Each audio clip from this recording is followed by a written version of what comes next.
People keep describing Ralph Yarl as quiet, academically gifted, musical genius, brilliant, kind, well-mannered, and quiet. One of his teachers said he's quiet, but he's literally taking in the world. You just notice he's just observing everything. He wasn't the one who was talking all the time or answering all the questions, but you knew he was learning at all times. He was a bother to no one, and he brought those manners to the front door of the address he got mixed up, just trying to pick up his younger siblings. He rang the bell, and even though they were taking longer than he expected to come to the door, he just waited, because that's who he was. That is when this man, 84-year-old Andrew Lester, opened the door. He wasn't curious about why the young man was there. He didn't ask questions. He simply said, according to Ralph, "Don't come back around here again," before immediately shooting him in the head, cracking his skull. When Ralph's 16-year-old body hit the floor, Andrew Lester opened fire, shooting him again. Ralph had to go to 3 different houses before he got help.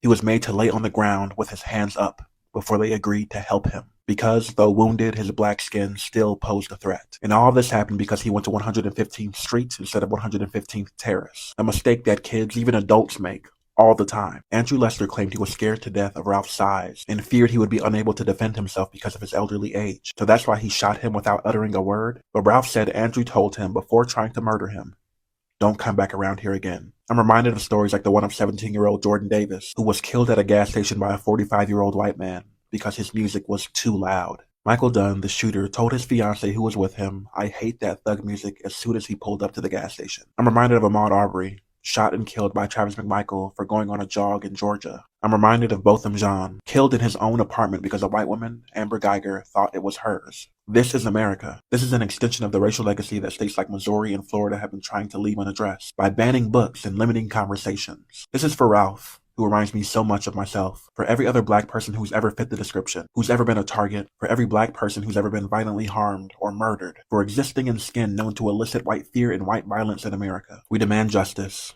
And without justice, there is no peace. Y'all take care of yourselves, keep him and his family lifted up, support their GoFundMe, and do whatever you can, wherever you are, to work towards a future where black life in this country is valued, respected, and protected.